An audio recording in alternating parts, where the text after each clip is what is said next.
இப்போ இந்த வினாடியில உங்க மனசுல என்ன ஓடிக்கிட்டு இருக்குன்னு நீங்க எப்பதாவது கவனிச்சிருக்கீங்களா? அதாவது ஒரு கணம் அப்படியே நின்னு உங்களுக்குள்ள என்ன நடக்குதுன்னு திரும்பி பாருங்களேன். கண்டிப்பா. பல எண்ணங்கள் ஒரு சேர ஓடிக்கிட்டு இருக்கும். சிலருக்கு நேத்து நடந்த விஷயமா இருக்கலாம், சிலருக்கு நாளைக்கு என்ன பண்றதுன்ற கவலையா இருக்கலாம். கரெக்ட். ஏகப்பட்ட எண்ணங்கள் இருக்கும். இன்னைக்கு நாம ஒரு மிக முக்கியமான விஷயத்த பத்தி பேச போறோம்.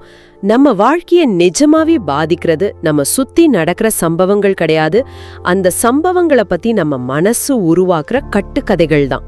ஆமா, 100% உண்மை. நாம அந்த சம்பவத்தை எப்படி எடுத்துக்கிறோம் அப்படிங்கறதுல தான் எல்லாமே இருக்கு. இத பத்தி நாம இன்னைக்கு ஆழமா அலச போறோம். மெட்டகாக்னிஷன், அதாவது நம்ம மனசுல ஓடுற எண்ணங்களை நாமே கவனிக்கிற கலை. இத பத்தி தான் இந்த உரையாடல்ல விரிவாக பேச போறோம். இந்த மெட்டாகாக்னிஷன் அப்படிங்கிற வார்த்தை கேட்பதற்கு சற்று கடினமா தோணலாம். ஆனா இது நம் ஒவ்வொருவரோட அன்றாட வாழ்க்கையோடும் மிக நெருக்கமா பின்னி திணிஞ்ச ஒரு விஷயம். ஆமா, அறிவியல் வார்த்தையா இருந்தாலும் அனுபவம் நமக்கு ரொம்ப பழக்கமானதுதான். கரெக்ட். ஒரு சாதாரண நிகழ்வை நம்முடைய மனம் எப்படி ஒரு பெரிய பூதாகாரமான பிரச்சனையா மாத்துது அப்படிங்கறத புரிஞ்சுக்க ரவி அப்படிங்கிற ஒருத்தரோட கதையை நம்ம எடுத்துக்கலாம். ஒரு நாள் காலையில ரவி தனது மேலாளருக்கு ஒரு முக்கியமான ப்ராஜெக்ட் பத்தின தகவலை இமெயில்ல அனுப்புறார். ரைட், ஒரு முக்கியமான ரிப்போர்ட் அனுப்புறார். ஆமா, அவர் அனுப்பின மெசேஜ பார்க்கப்பட்டுடுச்சு. அதாவது சென்ட் ஆகி சீன் ஆயிடுச்சுன்னு அவருக்கு தெரியுது. ஆனா மேலாளர்கிட்ட இருந்து எந்த பதிலும் வரல. 10 நிமிஷம் ஆச்சு, 30 நிமிஷம் ஆச்சு, அப்புறம் 1 மணி நேரமும் கடந்துடுச்சு, எந்த பதிலும் இல்ல. இது நம்ம எல்லாருக்கும் எப்போதாவது நடந்திருக்கக்கூடிய ஒரு விஷயம் தானே. மெசேஜ் சீன் அப்படின்னு காட்டும், ஆனா எந்த பதிலும் வராது. அந்த நேரத்துல தான் நம்ம மனசு தன் சொந்த திரைக்கதையை எழுத தொடங்கும்.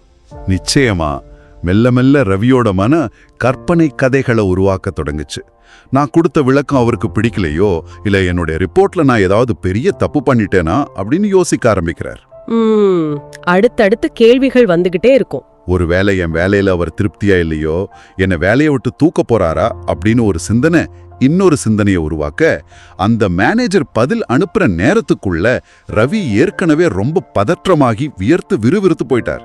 ஐயோ, கடைசியில அந்த மேனேஜர் என்னதான் பதில் அனுப்புனார்? கடைசியில அவர் அனுப்பின செய்தியில இருந்தது ரொம்ப ரொம்ப சாதாரண ஒரு விஷயம்தான். தாமதமா பதில் அனுப்புனதுக்கு மன்னிக்கவும், நான் ஒரு மீட்டிங்ல இருந்தேன் அப்படின்னு மட்டும்தான் அவர் சொல்லியிருந்தார். அட பாவமே, அப்போ அந்த 1 மணி நேரம் பதற்றத்துக்கு எந்த அர்த்தமும் இல்லாம போயிடுச்சு. அந்த மீட்டிங்ல ஒரு சும்மா பிஸியா இருந்திருக்காரு, அவ்வளவுதான். ஆமா, அவ்வளவுதான். ஆனா அந்த 1 மணி நேரம் ரவி அனுபவிச்ச மன உளைச்சலுக்கு காரணம் அந்த மேலாளர் கிடையாது, ரவியோட மனசுதான். ஆனா எனக்கு இங்கே ஒரு கேள்வி வருது. இப்போ இப்படி ஒரு சூழ்நிலையில யாருக்குமே பதற்றம் வரது இயல்பு தானே. ரவின் மனசு ஏன் உடனே சரி அவர் மீட்டிங்ல இருப்பார் அப்படின்னு ஒரு சாதாரண பாசிட்டிவான முடிவுக்கு வரல? ஏன் மூளை எப்போதுமே ரொம்ப மோசமான விளைவையே முதல்ல கற்பனை செய்யுது? இது ரொம்ப அருமையான கேள்வி. மனித மூளையோட பரிணாம வளர்ச்சியில இதுக்கான விடை இருக்கு. மூளை அடிப்படையில ஒரு கணிக்கும் இயந்திரம், அதாவது ஒரு ப்ரெடிக்ஷன் மெஷின்னு சொல்லலாம். கணிக்கும் இயந்திரமா? கொஞ்சம் விளக்கமா சொல்ல முடியுமா? அதாவது ஆயிரக்கணக்கான வருஷங்களுக்கு முன்னாடி மனுஷங்க காட்டுல வாழ்ந்தப்போ ஒரு புதர் அசைகிற சத்தம் கேட்டா மூளை என்ன பண்ணும்? இது காத்துல அசையதா இல்ல உள்ள ஒரு புலி ஒளிஞ்சிருக்கான்னு அது கணிக்கணும். ஓ, உசுறு பிழிக்கிற விஷயம். அப்ப தப்பா கணிச்சா ஆபத்தாச்சு. கரெக்ட். அந்த நேரத்துல அது வெறும் காத்துதான்னு நினைச்சவங்க புலிக்கு இரையா இருப்பாங்க. ஆனா அது புலியாதான் இருக்கும்னு மோசமான விளைவை கற்பனை செஞ்சு அங்கிருந்து தப்பி ஓடுனவங்க தான் உயிர் பழிச்சாங்க. அப்போ அந்த பயம்தான் அவங்கள காப்பாத்தி இருக்கு. ஆமா, இந்த நெகட்டிவிட்டி பயாஸ், அதாவது எதிர்மறை சார்பு நம்ம மூளையில ரொம்ப ஆழமா பதிவாயிருக்கு. இன்னைக்கு நம்ம முன்னாடி புலிகள் எல்லாம் இல்ல. ஆனா ரவியோட மூளைக்கு அந்த சீன் மெசேஜ் அப்படின்றது ஒரு புதர் அசைற சத்தத்தை போலத்தான். வாவ், இது ரொம்ப சுவாரஸ்யமா இருக்கே. அப்போ ஆபத்துன்னு மூளை தப்பா புரிஞ்சுக்குது. சரியா சொன்னீங்க.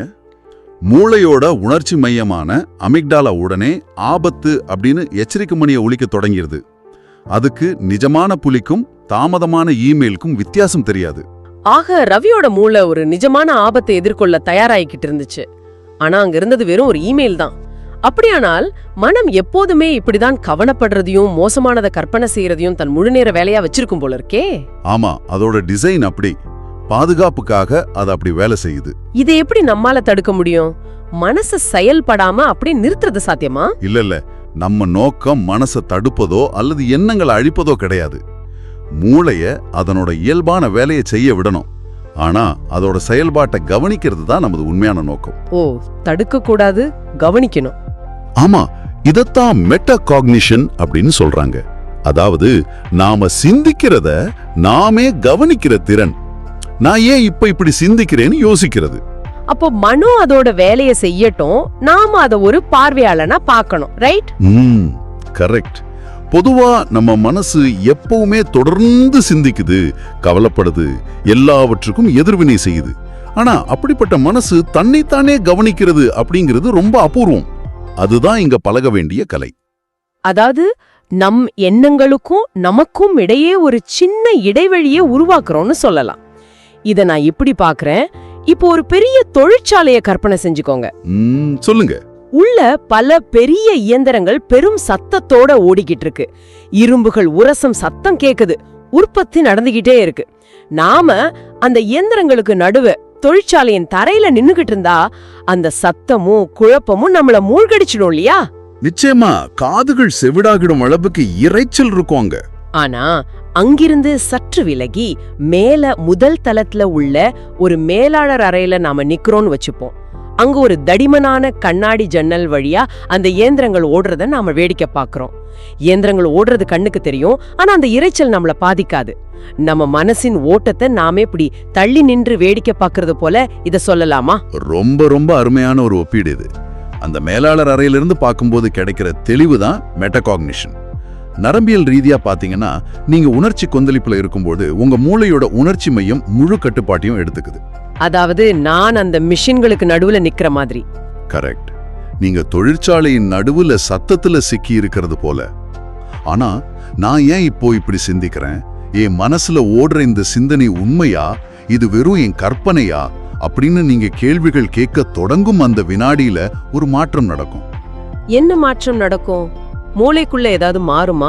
ஆமா, மூளையோட தர்க்க ரீதியான பகுதியான ப்ரீஃப்ரண்டல் கார்டெக்ஸ் விழித்துக்குது. மூளைக்குள்ள ரத்த ஓட்டம் உணர்ச்சி மையத்திலிருந்து தர்க்க மையத்துக்கு மாறுது. அப்ப நீங்களும் அந்த தொழிற்சாலை இயந்திரமும் ஒன்றல்ல அப்படிங்கிற தெளிவு பிறக்குது. வாவ்! அப்போ அந்த கவனிப்பு தான் நமக்கும் நம் சிந்தனைகளுக்கும் இடையில ஒரு இடைவெளியை உருவாக்குது. இது கேட்கவே ரொம்ப நல்லா இருக்கு. ஆனா அந்த கவனிப்பு இல்லை என்றால் நாம எப்படி செயல்படுவோம்? நம்ம தினசரி வாழ்க்கை எப்படி இருக்குன்னு சொல்றீங்க? நாம பல நேரங்கள்ல ஒரு ஆட்டோ பைலட் நிலையில தான் வாழ்ந்துகிட்டு இருக்கோம். இப்போ நீங்க தினமும் உங்க ஆபீஸ்ல இருந்து வீட்டுக்கு ஒரு குறிப்பிட்ட வழியில கார்லோ அல்லது பைக்லயோ வர்றீங்கன்னு வச்சுப்போம். ஆமா, தினமும் போற வழிதான், அத்துபடி ஆயிடுமே. பல நாட்கள் வீட்டை அடைஞ்ச பிறகு நாம எப்படி வந்தோம், வழியில என்னென்ன கடைகள் இருந்துச்சு, சிக்னல்ல நின்னோமா அப்படின்னு எந்த நினைவுமே உங்களுக்கு இருக்காது. வண்டி தானாகவே உங்களை வீட்டுக்கு கொண்டு வந்து சேர்த்திருக்கோம். ஆமா ஆமா, இது எனக்கே நிறைய தடவை நடந்திருக்கு. வண்டி ஓட்டுவோம், ஆனா மைண்ட் வேற எங்கேயோ இருக்கும். அதுதான் ஆட்டோ பைலட். ஓட்டுநராகிய உங்க கவனம் முழுவதும் வேற எங்கோ இருந்திருக்கும். நம்ம மனசும் இப்படிதான் இயங்குது. ஒவ்வொரு சிந்தனையும் உணர்ச்சியும் நம்ம தானாகவே எங்கெங்கோ இழுத்து செல்லுது. ஓ, அப்போ நாம விழிப்புணர்வே இல்லாம தான் பல விஷயங்களை செய்றோமா? கரெக்ட். முதல்ல ஒரு நிகழ்வு நடக்குது, உடனே அதை பத்தி நம்ம மனம் ஒரு விளக்கத்தை உருவாக்குது. பிறகு அந்த விளக்கத்தையே நாம முழுமையான உண்மைன்னு நம்ப தொடங்குறோம். அந்த நம்பிக்கை தான் நம்முடைய உணர்ச்சிகளையும் செயல்களையும் வழிநடத்துது. அப்போ அந்த ஓட்டுநரை எழுப்புறது தான் மெட்டாகாக்னிஷனா? சரியா சொன்னீங்க. மெட்டாகாக்னிஷன் அப்படிங்கிறது தூங்கி போன அல்லது வேறெங்கோ லயித்து போன அந்த ஓட்டுநர் திடீர்னு முழிச்சு ஸ்டீரிங்க தன் கையில எடுப்பதை போன்றது. சரி, இப்போ ஒரு தவறான எண்ணம் நம்மளை இழுத்து செல்லும் போது அந்த ஓட்டுநரை உடனடியாக எழுப்புவதற்கான அலாரம் எது? வண்டி ஏற்கனவே மணிக்கு 100 கிலோமீட்டர் வேகத்துல போய்கிட்டு இருக்கும்போது எப்படி அந்த விழிப்புணர்வை மீண்டும் கொண்டு வருது? இது ரொம்ப கஷ்டமான விஷயமெல்லாம் இல்ல. மிகச் சாதாரணமான விஷயங்கள்ல இருந்து தான் இது தொடங்குது. உதாரணத்துக்கு, நீங்க ஒரு புத்தகத்தை படிச்சுக்கிட்டு இருக்கீங்கன்னு வச்சுப்போம். ஒரு பக்கத்தை முழுமையா படிச்சு முடிக்கிறீங்க. ஆமா, படிச்சுட்டு அடுத்த பக்கத்தை திருப்புவோம். அடுத்த பக்கத்தை தூங்குற திடீர்னு ஒரு எண்ணம் வரும். நான் இந்த பக்கத்தை முழுமையா படிச்சேன், ஆனா இதுல என்ன சொல்லப்பட்டிருக்குன்னு எனக்கு ஒரு வார்த்தை கூட புரியலையே அப்படின்னு தோணும். என் மனம் வேறெங்கோ அலைபாஞ்சிட்டு இருக்கேன்னு நீங்க உணர்வீங்க. ஆமா, கண்ணு வார்த்தைகளை படிக்கும், ஆனா மனசு என்னமோ நாளைக்கு என்ன சமைக்கலாம்னு யோசிச்சுட்டு இருக்கோம். எக்ஸாக்ட்லி. அப்படித்தான் சொந்த புரிதலையும் கவனச்சிதறலையும் தானே உணரும் அந்த தருணம் இருக்கு பாருங்க, அதுவே மெட்டாகாக்னிஷன் தான். அந்த வினாடி தான் ஓட்டுநர் முழிக்கிறார். ஓ, அப்போ அதுதான் அலாரம். புத்தகம் படிக்கிறது அப்படிங்கிறது ஒரு அமைதியான செயல். அங்க மனசை கவனிக்கிறது சற்று எளிதா இருக்கலாம். ஆனா அதிக மன அழுத்தமுள்ள சூழ்நிலைகள்ல இது சாத்தியமா? கண்டிப்பா சாத்தியம்தான். ஆனா கொஞ்சம் பயிற்சி தேவைப்படும். உங்களுக்கு ஏதாவது ஒரு சூழ்நிலை ஞாபகம் வருதா? இப்போ ஒருத்தர்கிட்ட நான் கடுமையா சண்டை போட்டுக்கிட்டு இருக்கேன்னு வச்சுப்போம். 2 பேருக்கும் இடையில சத்தம் அதிகமாகுது. அந்த நேரத்துல என் எண்ணங்கள் அமைதியான இயந்திரங்கள் போலவோ மென்மையான மேகங்கள் போலவோ இருக்காது. அது ஒரு சூறாவளிய போல என்ன ஆக்கிரமிச்சிருக்கும். ஆனா அது ரொம்ப தீவிரமான உணர்ச்சின்னு சொல்லலாம். அந்த சூறாவளிக்குள்ள நின்னுக்கிட்டு எப்படி என்னால தள்ளி நின்று வேடிக்கை பார்க்க முடியும்? அது உண்மையிலேயே நடைமுறைக்கு சாத்தியமா? நீங்க சொல்றது போல அது சவாலான விஷயம்தான். ஆனா அந்த நேரத்துல தான் இந்த கவனிப்பு மிக மிக அவசியம். ஒரு கடுமையான வாக்குவாதத்தோட உச்சக்கட்ட நடுவுல உங்க இதயம் வேகமா துடிக்குது, உங்க குரல் தேவையில்லாம உயர்ந்து வருது. ஆமா, அந்த நேரத்துல நமக்கு கோபம் கண்ணை மறைக்கும். அந்த சூறாவளிக்குள்ள முழுமையா மூழ்கி விடுவதற்கு பதிலா உங்க மூளையோட ஒரு சிறு பகுதி திடீர்னு விழித்து கொண்டு, என் குரல் உயருது, என் உடல் சூடாகுது, நான் இப்ப மிகுந்த கோபத்துல இருக்கேன்னு ஒரு வினாடி கவனிச்சா போதும். ஓ, கோபத்தை அடக்க வேண்டாம், ஆனா கோபமா இருக்கேன்னு உணர்ந்தா போதுமா? கரெக்ட். கோபத்தை நிறுத்த வேண்டாம், வெறும் நான் கோபமா இருக்கேன்னு உங்களுக்கு நீங்களே சொல்லிக்கிட்டா போதும். அந்த ஒரு சிறு கவனிப்பு உங்களை அந்த உணர்ச்சியிலிருந்து சற்று பிரிச்சிடும். அதாவது நான் கோபமா செயல்பட்டாலும் அது கண்மூடித்தனமான கோபமா இருக்காதுன்னு சொல்றீங்க. சரியா புரிஞ்சுக்கிட்டீங்க. இதையே நாம சோஷியல் மீடியால நடக்கிற விஷயங்களுக்கும் பொருத்தி பார்க்கலாம். ஆமா ஆமா, சோஷியல் மீடியால நாம எதையாவது பார்த்துட்டு உடனே கோபமா ஒரு பதில டைப் செஞ்சுட்டு அதை சென்ட் பண்றதுக்கு முன்னாடி விரல் அப்படியே நிறுத்தி, இது உண்மையா, நான் வெறும் உணர்ச்சி வசப்பட்டு இதற்கு ரியாக்ட் பண்றேனான்னு யோசிப்போம் இல்லையா? கண்டிப்பா. பல நேரங்கள்ல ஒரு மெசேஜை பார்த்த உடனே நமக்கு கோபம் புத்துக்கிட்டு வரும். அங்க ஆட்டோ பைலட்ல நாம இயங்கினா அடுத்த வினாடி அந்த பதிவு இணையத்துல இருக்கும். அப்புறம் அதை அழிக்க முடியாது. உண்மைதான். ஆனா மெட்டாகாக்னிஷன் அங்க ஒரு மைக்ரோ செகண்ட் இடைவெளியை உருவாக்குது. அந்த ஒரு வினாடி கவனிப்பு மட்டும் இருந்தா இணையத்துல நடக்கிற எவ்வளவு பெரிய போர்களை தவிர்த்திருக்கலாம். அது மட்டும் இல்ல, இதே ஆட்டோ பைலட் நிலைதான் நமது உடல் சார்ந்த பழக்கங்களையும் தீர்மானிக்குது. இப்ப நம்ம சாப்பிடும்போது நடக்கிறது கவனிங்க. சாப்பாடுக்கும் மெட்டாகாக்னிஷனுக்கும் என்ன சம்பந்தம்? பல நேரங்கள்ல நமக்கு உண்மையில பசி இருக்காது. ஏதோ ஒரு கவலையிலயோ அல்லது ஸ்ட்ரெஸ்லயோ இருப்போம். முன்னால இருக்கிற நொறுக்கு தீனிய இயந்திரத்தனமா எடுத்து வாயில போட்டுக்கிட்டே இருப்போம். ஆமா, டிவி பாத்துக்கிட்டே ஒரு பாக்கெட் சிப்ஸ காலி பண்றது மாதிரி. அதேதான். சற்று விழிப்புடன் கவனிச்சா நமக்கு தெரியும், எனக்கு இப்போ பசி இல்ல, என் கவலைய மறைக்கிறதுக்காக நான் வெறும் சுவைக்காக சாப்பிடுறேன்னு. இந்த கவனிப்பு வந்துட்டா உங்களால அந்த ஆரோக்கியமற்ற பழக்கத்தை மிக எளிதா மாத்த முடியும். வாவ், நீங்க ஆரோக்கியத்தை பற்றி குறிப்பிட்டதால கேக்குற, இயற்கை ஆரோக்கியத்துல நாம பசி, சோர்வு போன்ற உடல் சைகைகளை கவனிக்க கத்துக்கிறோம். உடலுக்கும் மனசுக்கும் உள்ள இந்த தொடர்பு குறிப்பா வலிய உணரும் விதத்துல எப்படி வேலை செய்யுது? வலிய நாம எப்படி எதிர்கொள்றோம் அப்படிங்கறதுல மெட்டாகாக்னிஷன் மிகப்பெரிய மாற்றத்தை உருவாக்குது. இப்போ ஒரே மாதிரியான கடுமையான முதுகு வலிய 2 பேர் அனுபவிக்கிறாங்கன்னு வச்சுப்போம். சரி, 2 பேருக்கும் ஒரே வலி. அதுல ஒருத்தர் அந்த வலிய நினைச்சு தீவிரமா பதற்றப்படுறார். இந்த வலி ஏன் எனக்கு வந்துச்சு, இது எப்போதுமே சரியா ஆகாதோ, என்னால இனிமேல் சரியா நடக்க முடியாதோன்னு அவர் மனம் பல கதைகளை உருவாக்குது. ஆமா, வலி வந்தா பயமும் சேர்ந்தே வரும். ஆனா இன்னொருத்தரோ அதே வலிய அமைதியா கவனிக்கிறார். இங்க நம்ம புரிஞ்சுக்க வேண்டியது என்னன்னா, வலி அப்படிங்கிறது 2 அம்புகளை போன்றது. முதல் அம்பு உண்மையான உடல் ரீதியான வலி. அப்போ 2வது அம்பு? 2வது அம்பு அந்த வலியை சுற்றி மனம் உருவாக்குற கதைகள் மற்றும் பயம். கொஞ்சம் நில்லுங்க, இத நான் சரியா புரிஞ்சுக்கிட்ட நான் பாக்குறேன். வலியை நாம கவனிக்கிறதால முதல் அம்பான உடல் வலி தானாகவே குறைஞ்சிடுதா, அல்லது வலியை சுற்றி மனம் உருவாக்குற அந்த 2வது அம்பான மனத்துன்பம் மட்டும் காணாம போகுதா? ரொம்ப ஆழமான கேள்வி இது. முதல் அம்பு அப்படிங்கிறது ஒரு நிஜமான உடல் உணர்வு. அதை உங்களால உடனே இல்லாம செஞ்சிட முடியாது. முதுகு வலினா முதுகுல வலி இருக்கத்தான் செய்யும். அது நிஜம்தான். அதான் பல நேரங்கள்ல நம்ம அனுபவிக்கிற வேதனையில 80% அந்த 2வது அம்பால தான் வருது. மெட்டாகாக்னிஷன் மூலமா நீங்க உங்க மனம் உருவாக்குற அந்த பயக்கதைகளை கவனிக்கும் போது அந்த 2வது அம்பு உங்களை தாக்குறது இல்ல. வாவ், அப்போ வலியால உருவாகிற மனத்துன்பம் பெருமளவு குறைஞ்சிருது. வலியின் மேல மனசு ஏத்துற சுமை காணாம போகுது, ரைட்? ஆமா, 100% அதான் நடக்குது. வலிய தாங்கிக் கொள்ள இது ஒரு மிகச் சிறந்த வழி.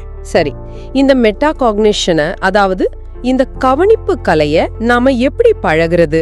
அந்த தொழிற்சாலை மேலாளர் அறைக்கு நாம எப்படி போறது? இதுக்கென்று ஏதாவது பயிற்சிகள் இருக்கா? இத ஒரு திரைப்பட தியேட்டரோட ஒப்பிட்டு பார்க்கலாம். இப்போ நீங்க ஒரு பெரிய தியேட்டர்ல முதல் வரிசையில உட்கார்ந்து ஒரு பயங்கரமான பேய் படம் பார்த்துக்கிட்டு இருக்கீங்கன்னு கற்பனை செஞ்சுக்கோங்க. ஓகே, ஃபர்ஸ்ட் ரோல பேய் படம் கொஞ்சம் திகிலாதான் இருக்கும். திரை உங்க முகத்துக்கு மிக அருகில் இருக்கு. அந்த பேய் கத்தும்போது அதோட உருவம் மிக பெருசா தெரியுது. அந்த சத்தம் உங்களை உலுக்கி எடுக்குது. நீங்க அந்த திரைப்படத்துக்கு உள்ளே இருப்பது போல, ஒரு நிஜமான ஆபத்துல இருப்பது போல உணர்றீங்க. ஆமா, படத்தோட ஒன்றி போயிருப்போம். உங்க எண்ணங்களும் உணர்ச்சிகளும் அப்படிதான். நீங்க ஆட்டோ பைலட்ல இருக்கும்போது அந்த எண்ணங்களுக்கு மிக அருகில் முதல் வரிசையில இருக்கீங்க. ஆமா, கோவமா இருக்கும் போதோ அல்லது பயத்துல இருக்கும் போதோ அப்படிதான் உணர்றேன். அந்த உணர்ச்சி என்ன முழுவதுமா முழுங்கிடுறது போல இருக்கும். இப்போ அந்த முதல் வரிசையிலிருந்து எழுந்து தியேட்டரோட மிக கடைசி வரிசைக்கு நடந்து போறதா கற்பனை செஞ்சுக்கோங்க. இப்போ அங்கிருந்து திரைய பாக்குறீங்க. சரி, பின்னாடி இருந்து பாக்குறேன். அந்த பேய் இன்னும் திரையில தான் இருக்கு, சத்தம் வந்துகிட்டு தான் இருக்கு. ஆனா இப்போ உங்க பார்வை விரிவடையுது. உங்களுக்கு மேல ப்ரொஜெக்டர்ல இருந்து வெளிச்சம் திரைய நோக்கி பாய்வதை நீங்க பாக்குறீங்க. ஓ, இரு பக்கமும் உள்ள எக்ஸிட் போர்டு விளக்குகளையும் பாப்பேன். கரெக்ட். இப்போ உங்களுக்கு ஒரு மிகப்பெரிய உண்மை புரியுது. இது ஒரு நிஜமான பேய் இல்ல, இது வெறும் ஒரு சுவர்ல விழும் வெளிச்சம் மட்டுமே அப்படின்னு. பேய் அங்கேதான் இருக்கு, ஆனா உங்களுக்கு இப்போ பயம் இல்ல, ஏன்னா நீங்க தள்ளி வந்துட்டீங்க.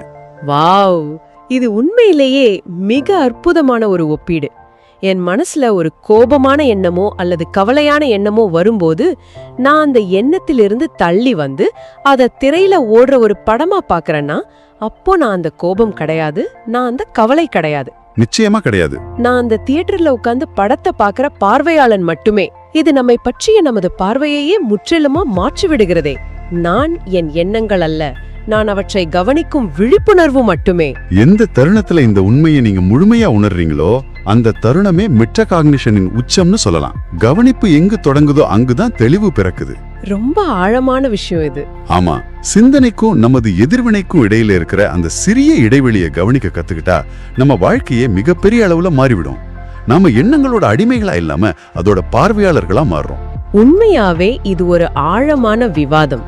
ரவியின் இமெயில் கதையில எப்படி நமது மூளையோட பழைய பரிணாம வளர்ச்சி தேவையற்ற பதற்றத்தை உருவாக்குதுன்னு பார்த்தோம். ஆமா, தொழிற்சாலை மேலாளர் அறை, அப்புறம் தூங்குற ஓட்டுநரை எழுப்புறது, முதல் வரிசையிலிருந்து கடைசி வரிசைக்கு நகர்ந்து நம் எண்ணங்களை திரைப்படமா பாப்பதுன்னு பல ஆழமான புரிதல்களை இன்னைக்கு நாம அடைஞ்சிருக்கோம்.